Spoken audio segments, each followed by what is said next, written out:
Last year I trained for a half marathon in just 10 weeks and I was really pleased with my results. It was a lot of work, but I was really pleased with my results.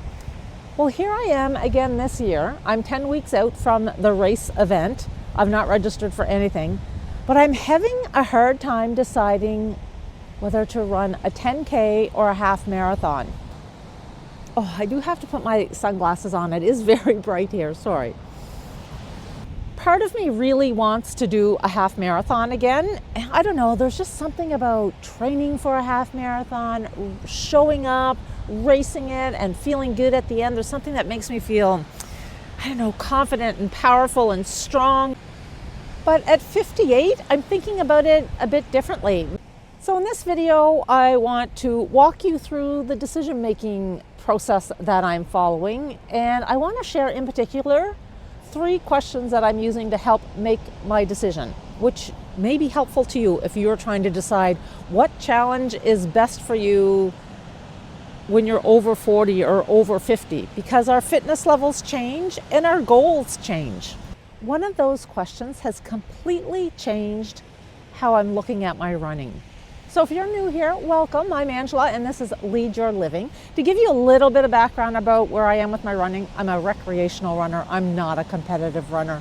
And when I say I'm a recreational runner, very recreational. I'm not out there winning races or even coming close to winning races. I'm just out for exercise and for training and for goal setting, all of that, and to stay healthy.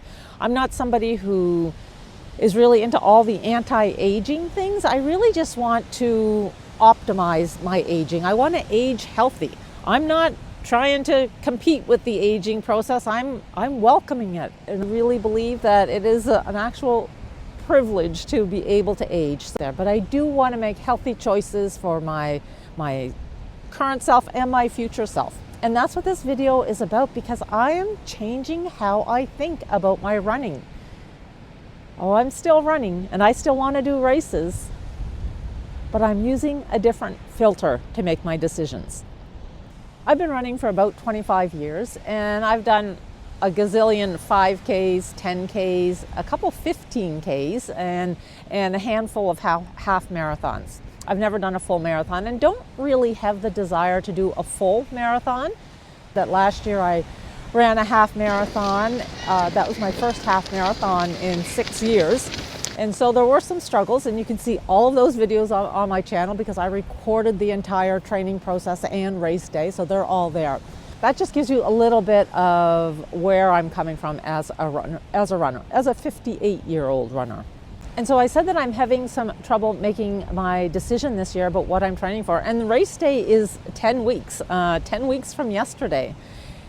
And there are a couple of things that are kind of influencing my decision-making process, and there are a couple of things that have changed since last year.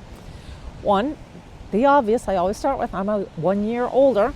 And the other big thing though is I had a back issue in October, and so I did nothing, for no running at all for about 3 months. And so my fitness level is much lower. I'm starting at a much lower level than I would have been last year. And then, just as, you know, life happens, I have gotten a cold. I picked up a cold somewhere, and so yesterday was supposed to be day 1 of my 10-week training plan. And I often will go a couple weeks without fully deciding which one I'm training for, the half or the 10K. But yesterday was supposed to be training day 1. And I was supposed to go out and do a slow 10-kilometer run. It didn't happen. I'm fighting this bug. I think probably in a couple more days I'll be good to go, but I didn't want to push it. Again, as you get older, you start to pay more attention to the signals from your body, because we're in it for the long haul. We want to stay healthy. We don't bounce back quite as easily as we did when we were younger.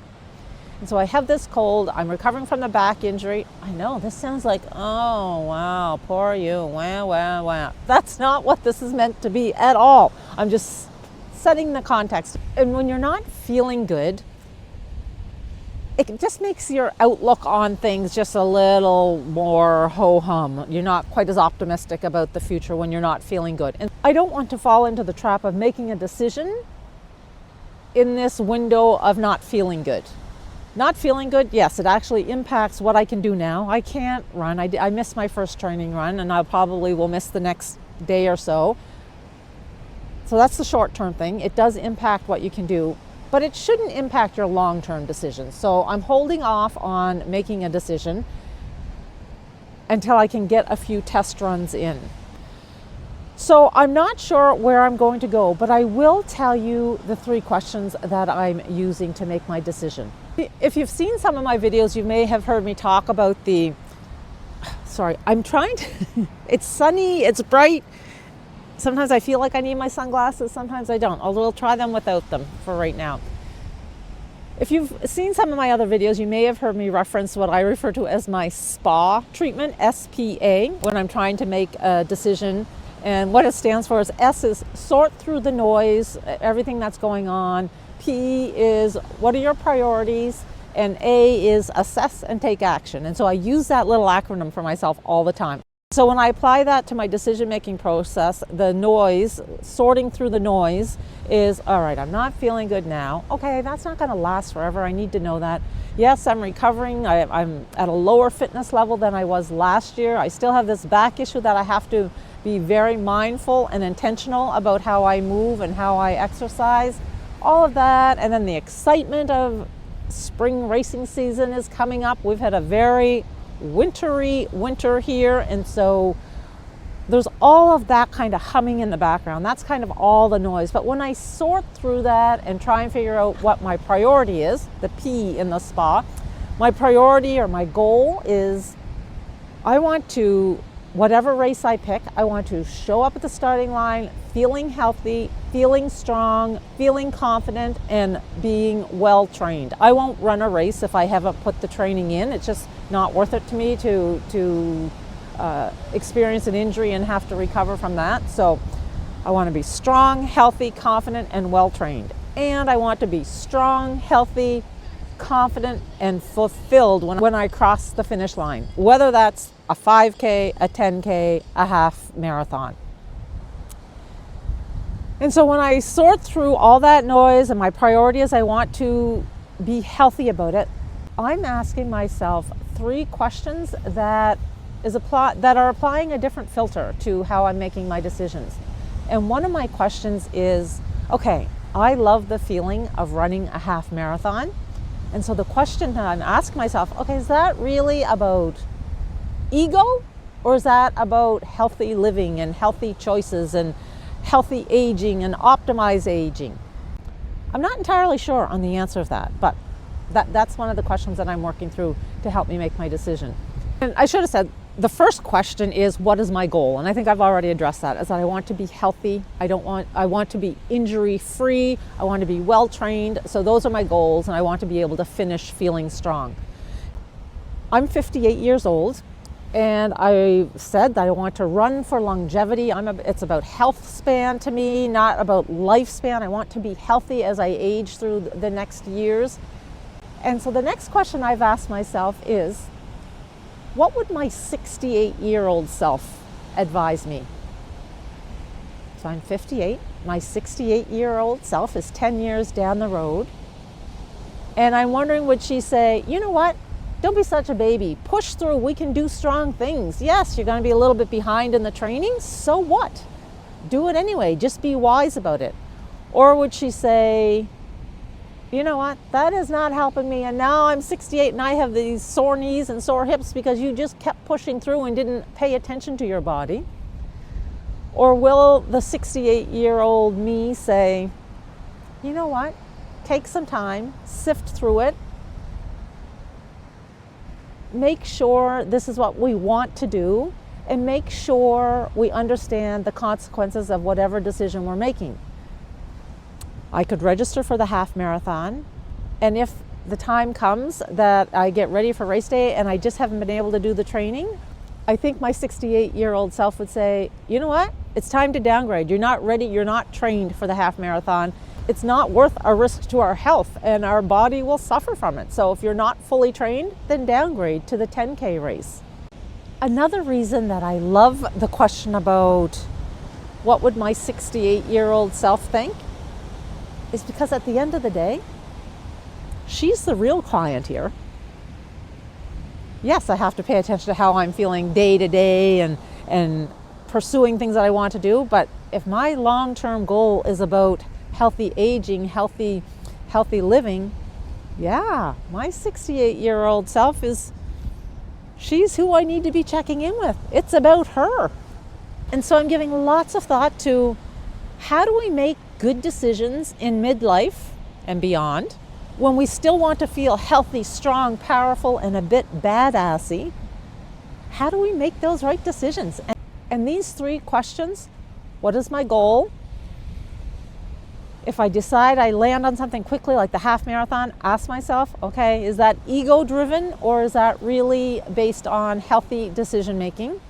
And the 3rd question that I really think is the real truth telling question is, what would your 68-year-old self tell you? Or if you're a different age, speed ahead to your 10-year older self and ask them that question. Yeah, the filter I use now is what best aligns with my long-term plan for optimized aging. It changes things. The questions we ask ourselves matter. Finding the answers is the hard part. But I'm getting through it. I feel like I'm still in the middle of it right now. I need to see how things go, and I'm very aware of the fact that because I'm not feeling well, makes everything feel a little more negative than usual. So I'm gonna just sit with that for a few days and see where that takes me. I'll keep you posted. You know I'll be bringing you along on no matter what I decide. But I would love to know from your perspective as you age, have you ever had to reset or realign or redefine a goal that you set as far as a fitness or training goal? How did you do it? What were your decision-making parameters or pillars that you used? The other thing I wanted to do, I had a VO2 max test done last year after my training, after I did the race, and several weeks after that, then I went for a VO2 max test, which I've never done before. And it was so educational, encouraging, enlightening. I loved everything about it. And so what I wanted to do, that was the other reason I really wanted to do the same training, run the same half marathon, and then repeat and have my VO2 max test done again a year later, because we know as we age, our VO2 max will start to decline. And I wanted to, I don't know, there is something nice about having a real measurement about health and wellness. And so I think my plan is still to repeat my VO2 max in probably June, just to see where that lands me, regardless of what race I end up choosing. Ooh, it's a little breezy. And so I will repeat the VO2 max, or that's my plan now, and see how that compares, because I'm curious to see. As they say, that is a very good predictor of longevity and overall health. So I want to kind of keep an eye on that. And as I say, I will be keeping you posted. I'll bring you with me when that happens. And if you haven't seen my last year's VO2 max test, it is also on my channel. I think it's all in the same playlist under the Training for a Half Marathon playlist from last year. So, all right, I would love to hear how you're working through some of your own challenges. What are the questions you ask yourself?